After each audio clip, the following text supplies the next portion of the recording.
Welcome to Ken's Corner Podcast, Season 4.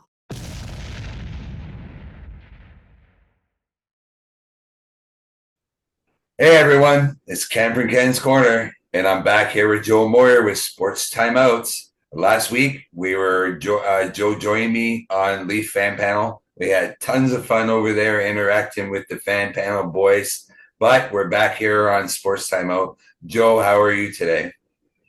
Hey, I'm always doing well after a Leafs victory like that one in Washington this week. Always good. Well, I have to admit, my glass was getting a little less full on that back-to-back performances. But I do want to say I did call a Leaf 4-3 overtime victory against Washington Capitals. Surprising me, we scored 2 goals that, well, I guess they're not goals. Oops, they're goals. Oops, they're not goals. What the heck is a goal, Craig Brube says. And then we scored actually 2 legit goals. Before we get into what happened in that game, and I guess our second stinker of the season against the Ottawa Senators, for some reason we just don't come out against them the last couple of years. But I want to talk on Mr. Bob Breckles, our local player development head of player development for the Kingston Frontenacs that came on our other show, That's the Spirit. Bob, I do know your son's jersey number, and his jersey's number 16. I just want to get that out of the way right now. Joe, I'm going to go back over to you.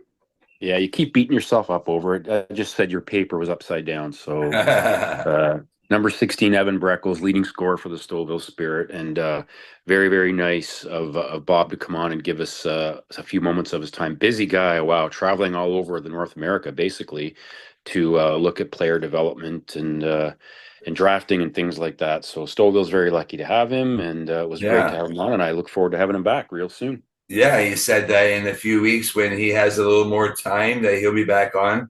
He's a hands-on kind of scout, player development guy. He likes to watch the players and not the film. So that's kind of an old school way of thinking. So it was a breath of fresh air to listen to Bob talk about just the junior leagues in general around Ontario and Quebec.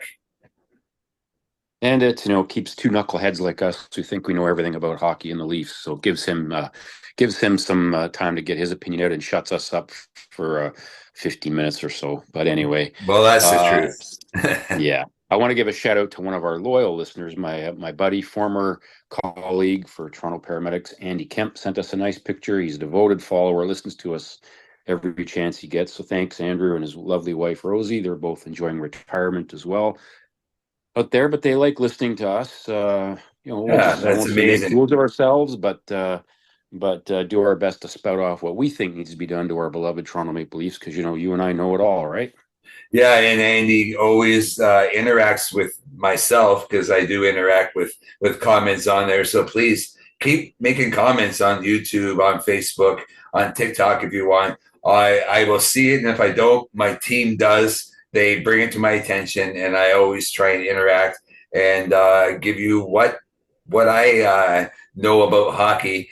Like you said, we think we know it all, but it's always refreshing to get another opinion from people that take their time out of their day to come on here and join us and watch us. And that's really, really nice to hear, Joe. Thank you, Andy Kemp, and thank you, Joe, for that.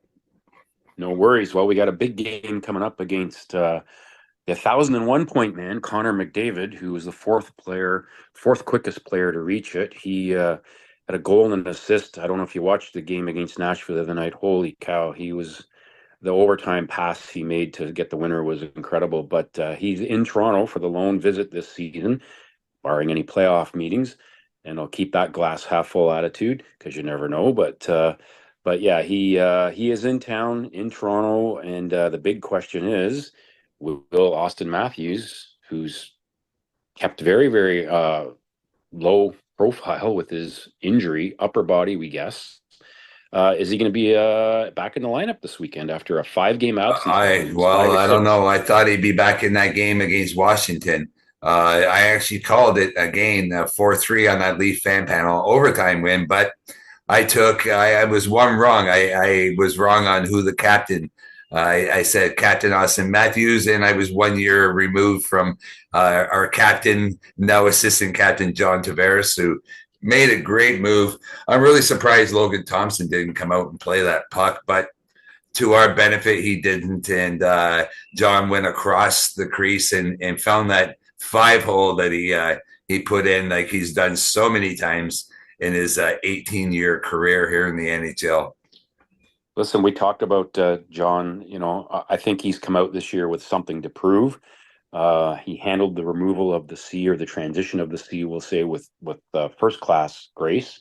But I think he's the type of player that always wants to get better, and he has something to prove. And I think this year he's right on track for a point a game, like he always has been, making a statement, making a difference, not just filling a spot in the lineup. So good on him for taking the reins and potting a couple of goals in the absence of Auston Matthews. I want to talk about Mitch Marner, who I think has had an excellent season so far. He has been, again, one of our better offensive players. But Ken, I'm in love with one Matthew Nice. That boy, he is going places. Well, he's just getting bigger and bigger. A lot of people looked at Matthew Nice when he was first drafted by the Leafs, and they made the assumption that Matthew Nice was not going to be an impact player in the NHL. It's not something I see watching him play with the NCAA team, the Minnesota team down there in the college ranks. I seen a power forward in the makings, and I don't know. Maybe we have our own Cam Neely right here? There hasn't been a power forward like him in my mind since maybe the Cam Neely days, or help me out here. Who else was a great power forward in the past? Nash. I'll give you number 17. I'll give you number 14, Dave Andrechuk. These were all big players that played physical. I think the last one was Nash, though. Yeah, for the Leafs. No, in the NHL. I mean, I'm talking just for the Leafs. I don't care about these other teams, what they got. Yeah, big deal. But no, we need a power forward. He's 22 years old, which is scary. That he's not just progressed; he is soared up on the depth charts from last. I did not see this amount of progression, this big a leap. Putting the extra weight on in the summer, I think he put another 10, 15 pounds of muscle on, and you can see it in the way he plays. But he's one player that goes to the front of the net, is not afraid to go to the dirty areas. And, that deflection he made that was called off, much to my chagrin, against the Capitals. Again, how is that not a goal? Like, what is a goal in the NHL? Are we not supposed to be trying to create offense by taking these things away? They need to get it right and down in the war room there. Let's put. I vote for Mike Johnson to take that job in there. He's very vocal about what those guys do in there. He should go work for him. He says he has a lot on his plate and he can't accept a job like that. But he'd be the man. Someone in there. We need someone like him that gets the right call. Like, well, from consistency. What happened was they immediately waived it no goal. So you've got to have definitive evidence to overturn that. There wasn't. It was close. I did hear that there was a camera angle we never saw that did show it was a high stick. It was made contact over the crossbar. That one, okay, that's 50-50. If they'd have called that a goal and then went to review it, I don't think they would have enough to overturn it. But they called it no goal. So, but I want to talk about the Steve Lorenz off the shin pad. How is that not a goal? He's forward momentum. It's not off his skate. I didn't see a kicking motion. It's off his shin pad. So if it went off his gluteus maximus, that would be okay. If it went off his crotchal region, that would be okay. But it goes off his shin pad and it's no goal. That one is a head scratcher to me. Well, I guess it's just because of his forward movements is the only reason they called that one off. But hey, I'm a Leaf fan and I'm on your side. I called that a goal. That one to me was a goal all the way. But anyway, what about the call back one on Washington? Was that the right call? Here's the bottom line. If you purposely go in the crease, no one pushes you in, and you make contact with the goalie, any goal that goes in is going to be waved off. It doesn't matter if you brushed a skate lace. Do I agree with it? Not necessarily. I think goalies should battle for their space, and I miss those old time battles. but that's the rule. So if you voluntarily go in, which we did, and you touch the goalie before the goal goes in, which we did, it's no goal. And if you just remember, keep the rule that simple, that's how it's going to get called every time. If he was pushed in, something different. If he didn't touch the goalie, something different. But do I agree with it necessarily in the spirit of the game? I'm old school. I like the good battles in the crease and fighting for space. But they've never been able to find a happy medium on that one. I guess it's better than the days of when you just put a toe in the crease, it was waved off. That was just embarrassingly ridiculous. Those days, it was horrible. So it is what it is. But the bottom line is we found a way to win, and that's more important. We had two lousy periods as far as I was concerned, but we came out in the third and we battled and we made a game of it, and we ended up taking away the 2 points, which is a good character win. Yeah, and honestly, the other call that was made, so there was 4 controversial calls made during that game, which is crazy because it extended the time of the game. It almost felt like a basketball game. We were taking so many timeouts. But the other call was the Matthew Nyes elbow to the head of the Washington player who went down in the heap. I felt that was a right call, that it was just a progression, and maybe the Washington player kind of connected with his shoulder, elbow, rather than Matthew Nyes intently trying to do that. Nyes wasn't even looking at the play. He was actually looking off into the corner, and it kind of was he just saw at the last second. I think he just braced for contact on that one. So I have no issue with that call. I think that was the good call to be made. He didn't raise his elbow up in anticipation. And it's just incidental contact, and that's my story, and I'm going to stick to it. Yeah, I agree with you. I agree with you fully there. Okay, we're going to set up well, I guess maybe we should take 2 seconds to talk about the Ottawa Senator game. What the heck happened in that game, Joe? Listen, Ottawa is a hungry, energetic team under Coach Travis Green. And if they can get the goaltending, I'm a little worried they're going to be making the playoffs and doing some damage. They always get up for Toronto. Toronto, I don't think we can say the same, obviously, that they get up for Ottawa as much. There is a rivalry in the past. I don't know if there's much of a rivalry now. You don't really see any bad blood like the old Darcy Tucker, Chris Neal, Daniel Alfredson days. Those were wars, those games, and they were my favorite playoff games in my recent memory. But Ottawa is a young, hungry team led by Brady Tkachuk, who I think is an absolute stud, and I would love to find a way to get him on the Leafs, but that's probably not going to happen. But yeah, they're a scary team. You can't take them for granted. Why would Boston trade Linus Ullmark to the Ottawa Senators? Might as well just trade him to the Leafs. Well, you know what? We're doing okay with the goalies we got. I'm not unhappy with our signings of Anthony Stolarz and Joseph Wall's progressing every game. Listen, Stolarz has been lights out fantastic. I think we're so lucky to finally have some reliable goalies that are stopping the pucks they should stop. They're not getting beat by ones that are stinkers. And I keep bringing up his name, but Ilya Samsonov, even Matt Murray, it was just, come on, that one went in, that one went in. Jack Campbell. On a breakaway, you just went, it's going in, and every time you were right. So it's nice to see goalies stop the pucks they should stop, in addition to the timely saves that they've made. And then you throw in the odd 10 beller. That's just, wow. These guys are holding the fort. Well, you're right. It was a big save off of the goal chasing history making of Alex, the grade 8 Ovechkin, that Joseph Woll, and I have to admit that I've seen him look behind him. I'm pretty sure Joseph Woll would tell you that he thought maybe that puck had got past him, and then Marner just kind of knocked it away, and John Tavares went down and got that goal. Does Joseph Woll get an assist on that goal? Did he get an assist? He did not. He should have. But listen, that's a Hail Mary. You're coming out, and you see Ovechkin winding up in the slot. You come out, you do your best to be in the right spot, close your eyes, and it hit him. And it worked out really, really well, as opposed to just sinking back in your net, dropping to your knees, and watching it go over your shoulder. Just saying, that's kind of what I'm used to for Leaf goalies. Wall came out, made a great save. The puck was turned around. Should have got a point, but at the end of the day, it's about the save, and that was key. Definitely. That's Washington team's been on a roll. They're the head of their class right now, and maybe that surprise team so far that maybe Vancouver was last year. other than, of course, the Winnipeg Jets, who just doesn't seem to lose, although we seem to beat them. And that 6-4 win, we're still the only team this whole season that has beaten the Well, the Winnipeg Tampa Bay Jets. Lightning handed it to them last night, 4-1. Did they? So they lost. Okay, finally.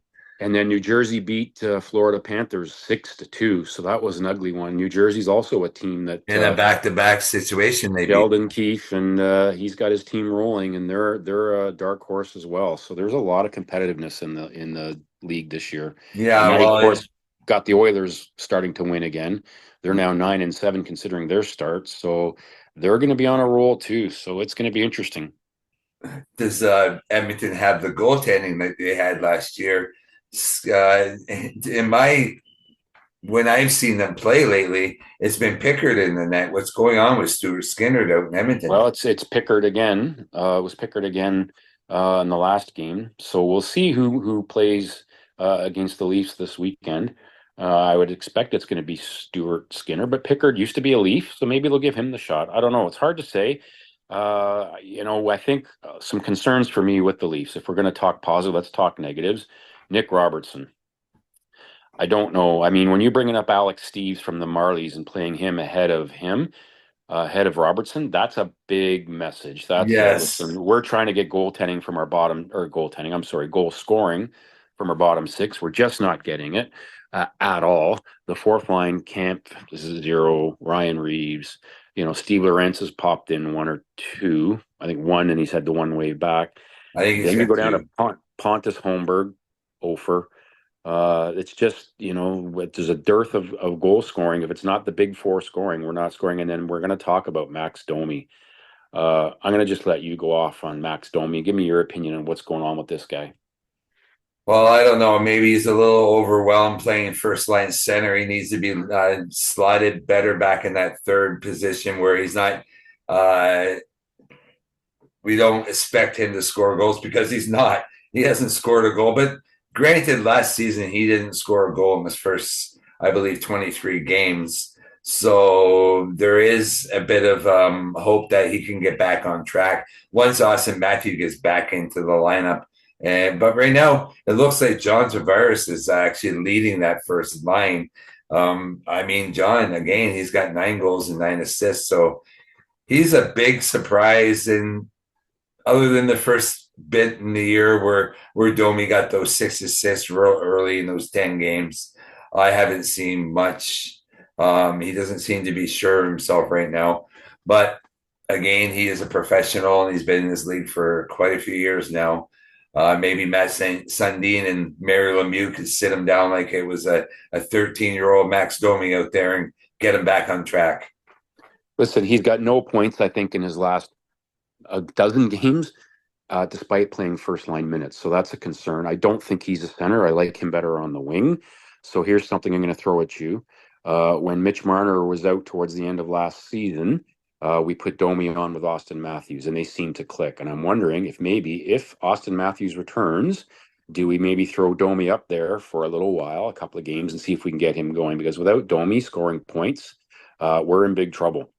I know it could work. We could put Matthews, Domi's, and Nice with a Tavares, Nylander, and who would that be? Oh my God, I had it 2 seconds ago. Well, you're putting Mitch Marner on the third line. Mitch Marner would be in that second line. Someone plays their off wing then, right? So that's the problem. Nylander, Marner, and Tavares would have to be that second line.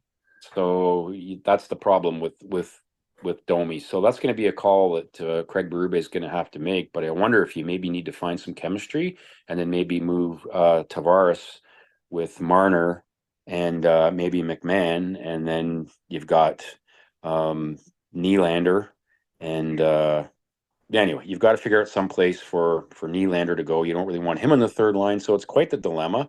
But if someone would step up, aka Nick Robertson, and maybe score the odd goal, might make our decision easier. But I'm not thinking Pontus Holmberg is scoring any goals anytime soon. No, you're probably right. But you don't know. Maybe if one of these guys can get going, it won't be so necessary for us to get that second line center that the Leafs apparently coveted from the start of the year. I do expect them to do a bit of tinkering down the stretch, especially if we're not getting any production in those bottom two lines. Maybe moving on from a Robertson and a Holmberg. Alex Steeves, the reason I believe he's been called up is the fact that he scored 8 goals in his first 10 games this year in the Marlies. It's somewhat of a congratulations to him on his start of the year, as much as it is Nick Robertson just isn't producing, and Craig Berube's not one to sit on his hands with his players. Well, I mean, it says volumes. He's looking for anybody that can score goals. I didn't really see Steve standing out that much. I mean, yeah, he probably worked hard. And I'm sure if Nick Robertson was on the Marlies, he'd probably have 8 or 10 goals as well. It's what you can do in the NHL. Losing Pacioretty hurts big time. But I would agree with you, Ken. We're not done. This is not the team we're going to see going forward into the playoffs. We do need a third line center, absolutely. But I think for the first time that I can remember in many, many years, our goaltending and defense are set. We are heads and tails better from the blue line back than we have been in many, many years. I love our depth on defense. Hakanpää's back. When you sit Simone Benoit out, I mean, and Connor Timmins will probably rotate in and out. That's a really nice problem to have. But having Pacioretty out long term, Yarncroc gives us a little bit of cap space. But I'm going to suggest to you that we will need a third line center, some kind of offensive production, and that may involve trading either someone from the back end and or a Nick Robertson and or a Steves or a draft pick. And I think that Tree Living is going to do that before the trade deadline because we need secondary scoring and we're just not getting it. Yeah, isn't it a joy, Joe, for us here in the few years that we've been working together that we're just not talking about our defense? That's absolutely such a joy.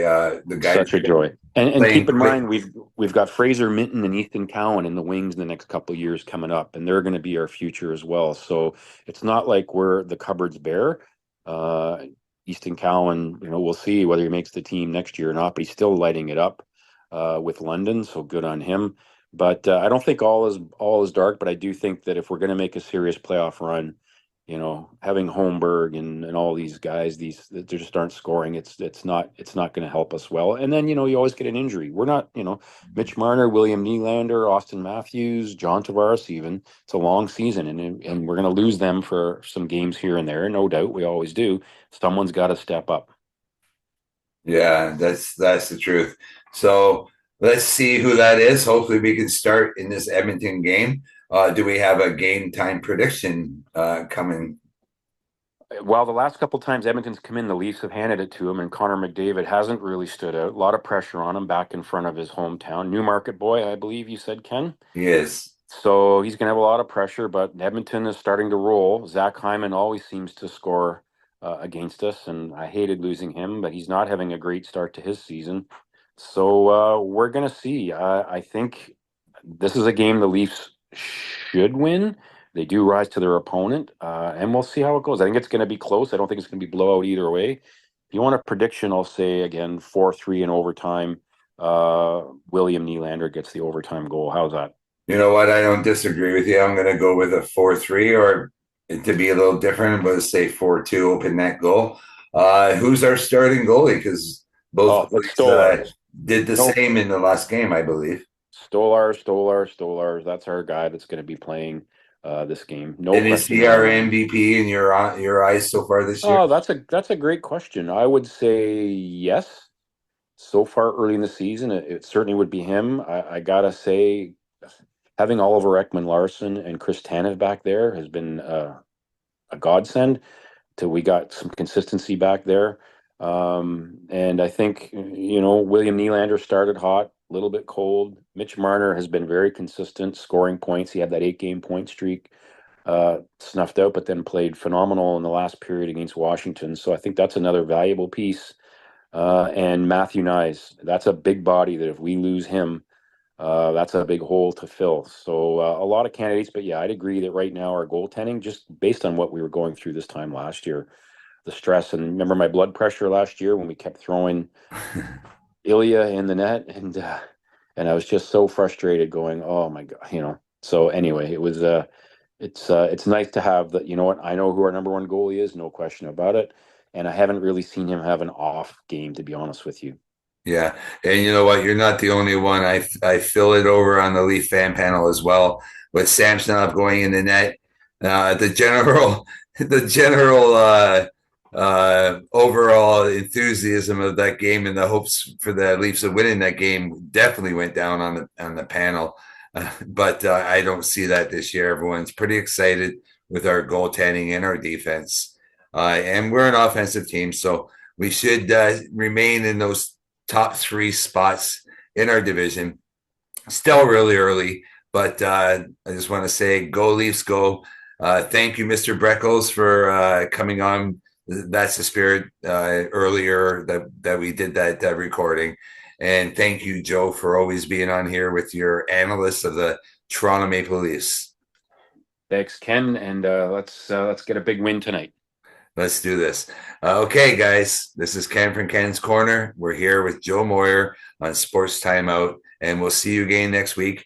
And thank you to all, to Andy Kemp and all the people that continue to comment and engage with us and just view us. This is why we continue doing this. You guys keep wanting us, we'll keep here. Looking forward to your next view and your next comment, and hey, go on over to YouTube and hit subscribe for us. That would really help out. Thanks, everyone. You have a great day. Go Leafs, go. We'll see you next week, Joe. You got it.